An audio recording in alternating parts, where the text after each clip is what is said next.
भारतवर्ष का पौराणिक इतिहास अनेकों शक्तिशाली तथा महाज्ञानी ऋषि मुनियों से भरा हुआ है, जिन्होंने अनेकों काव्य, उपनिषदों तथा महाकाव्यों की रचना की है। केवल इतना ही नहीं, जब जब श्री हरि विष्णु मानव रूप में इस धरा में अवतरित हुए तो उन्हें ज्ञान देने का कार्य भी उन्हीं ऋषि मुनियों ने ही किया था।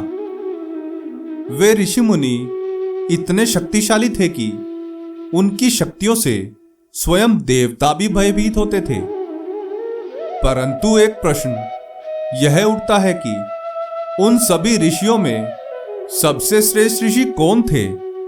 तो इसी प्रश्न का उत्तर है इस वीडियो में, क्योंकि इस वीडियो में हम आपको बताने वाले हैं प्राचीन काल में भारतवर्ष में जन्मे उन 7 शक्तिशाली ऋषियों के बारे में, जिन्होंने जन कल्याण के लिए अपना पूरा जीवन समर्पित कर दिया था।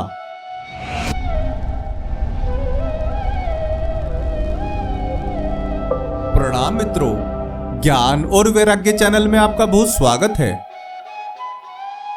यदि आपने अभी तक हमारे चैनल को सब्सक्राइब नहीं किया तो जल्दी से कर लें और वीडियो को लाइक करना ना भूलें। तो आइए शुरू करते हैं आज का यह वीडियो। प्राचीन भारतवर्ष के 7 सबसे शक्तिशाली और महाज्ञानी ऋषि इस प्रकार हैं। भृगु ऋषि। भृगु ऋषि, जिन्हें प्रजापति के नाम से भी जाना जाता है, वे भगवान ब्रह्मा के मानस पुत्रों में से एक हैं। ब्रह्मा जी ने उन्हें ब्रह्मांड की रचना करने में सहायता करने के लिए उत्पन्न किया था। उन्होंने मानव जाति के उपकार के अनेकों कार्य किए थे। उन्होंने अनगिनत यज्ञ भी संपन्न किए थे। संजीवनी बूटी की रचना और भृगु संहिता के रचयिता ऋषि भृगु ही थे। उनके बाद नाम आता है ऋषि दुर्वासा का। माता अनसुईया और अत्रि के पुत्र ऋषि दुर्वासा स्वभाव से अत्यंत क्रोधी ऋषि माने जाते हैं। सनातन ग्रंथों के अनुसार ऋषि दुर्वासा स्वयं शिव शंकर के अंश अवतार माने गए हैं। शिव शंकर का अंश होने के कारण ऋषि दुर्वासा का स्वभाव अत्यंत क्रोधित था।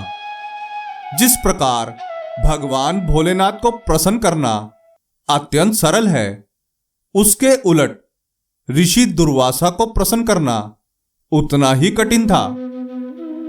उनके बारे में अनेकों कथाएं प्रचलित हैं, जिनमें से एक है कि उनके शाप के कारण ही भगवान श्री कृष्ण का कुल नाश हुआ था। ऋषि भारद्वाज। ऋषि भारद्वाज को आयुर्वेद संहिता, व्याकरण, धनुर्वेद, यंत्र सर्वस्व, राजनीति शास्त्र, पुराण, शिक्षा, अर्थशास्त्र आदि जैसे ग्रंथों का रचयिता माना जाता है। चरक संहिता के अनुसार उन्होंने स्वयं देवराज इंद्र से आयुर्वेद का ज्ञान प्राप्त किया था। बृहस्पति, ब्रह्मा एवं इंद्र के बाद केवल चौथे व्यक्ति ऋषि भारद्वाज ही थे जो व्याकरण के प्रवक्ता थे। ऋषि भारद्वाज ने ही अत्रेय, पुनर्वसु को काय चिकित्सा का ज्ञान दिया था। अब बारी आती है ऋषि कश्यप की। कश्यप ऋषि को सप्तर्षियों में से एक माना जाता है। केवल इतना ही नहीं, उन्हें वैदिक ऋषि की भी ख्याति प्राप्त है। उनका उल्लेख ऋग्वेद में मिलता है। वे भगवान ब्रह्मा के पुत्र ऋषि मरीचि के पुत्र थे। जब भगवान श्री हरि विष्णु ने द्वापर युग में कृष्ण अवतार लिया, तब उनके पिता वासुदेव कोई और नहीं बल्कि ऋषि कश्यप ही थे। धार्मिक पुराणिक ग्रंथों में ऋषि कश्यप के चरित्र का वर्णन सदैव रहस्यात्मक एवं धार्मिक ऋषि के रूप में किया गया है। मार्कंडे पुराण कथा भागवत पुराण के अनुसार ऋषि कश्यप की 13 पत्नियां थी। गंधर्व, यक्ष, दैत्य, देवता, दानव और राक्षस जैसे सभी जीवधारियों की उत्पत्ति ऋषि कश्यप से ही मानी गई है। उन्हें सप्तऋषियों में सबसे श्रेष्ठ ऋषि माना जाता है। ऋषि वशिष्ठ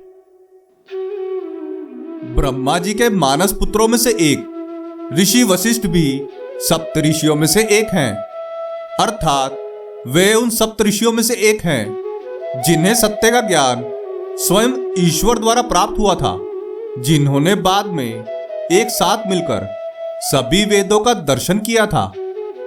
ऋषि वशिष्ठ राजा दशरथ के कुल गुरु थे, जिसका अर्थ हुआ कि भगवान श्री राम के गुरु वही थे।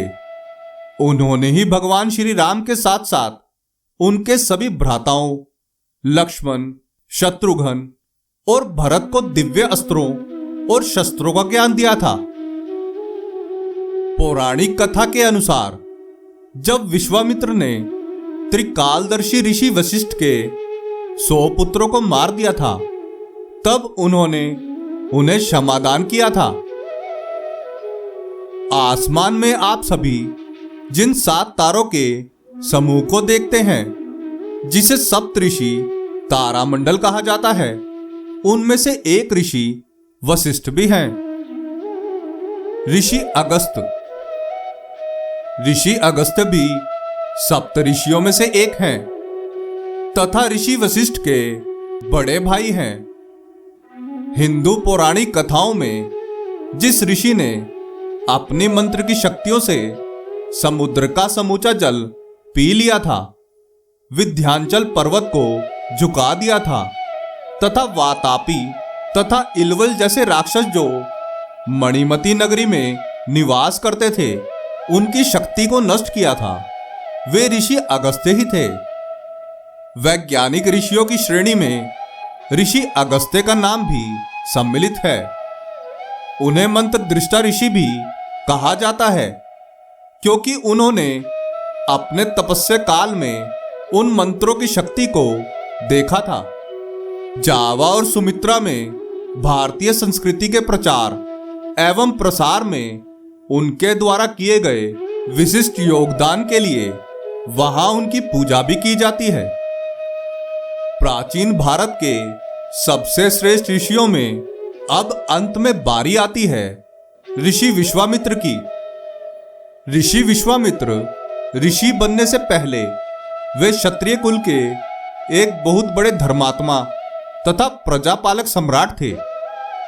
उनके पिता का नाम गाधी था। कुश वंश में जन्म लेने के कारण वे कौशिक भी कहलाते हैं। सम्राट विश्वामित्र की ऋषि विश्वामित्र बनने की कथा इस प्रकार से है।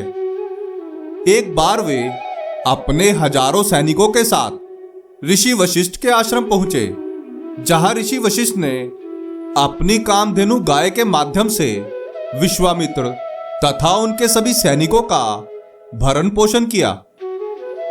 कामधेनु गाय से प्रभावित होकर विश्वामित्र ने ऋषि वशिष्ठ से उसे देने का आग्रह किया, परंतु उन्होंने मना कर दिया, जिसके पश्चात विश्वामित्र ने उन पर आक्रमण कर दिया, परंतु ऋषि वशिष्ठ ने उन्हें पराजित किया।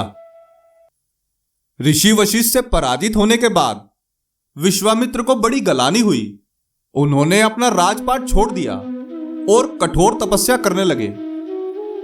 तपस्या करके उन्होंने ब्रह्मा तथा विष्णु जी से अनेकों दिव्यास्त्रों का ज्ञान प्राप्त किया, जिसके बाद उन्होंने पुनः ऋषि वशिष्ठ पर आक्रमण कर दिया, परंतु ऋषि वशिष्ठ ने उनके द्वारा छोड़े गए सभी दिव्यास्त्रों को अपने ब्रह्मरंध्र में समाहित कर लिया। इस प्रकार एक बार फिर ऋषि विश्वामित्र ऋषि वशिष्ठ से पराजित हुए, जिसके बाद उन्होंने अनेकों वर्षों तक कठोर तपस्या की। अब तक जितने भी दिव्यास्त्र हुए हैं उनका ज्ञान प्राप्त किया और वे ब्रह्म ऋषि बन गए। इस प्रकार ऋषि विश्वामित्र भारतवर्ष के सबसे शक्तिशाली ऋषि माने जाते हैं। तो यह थे भारत के 7 सबसे शक्तिशाली ऋषि। यदि आपको हमारी यह कथा अच्छी लगी हो तो वीडियो को लाइक करके हमें प्रोत्साहित जरूर करें। आशा करते हैं कि हमारी प्रस्तुति आपको काफी पसंद आई होगी। आपसे अनुरोध है कि आप इस वीडियो को ज्यादा से ज्यादा लोगों तक पहुंचाने के लिए लाइक, शेयर और सब्सक्राइब करें। धन्यवाद।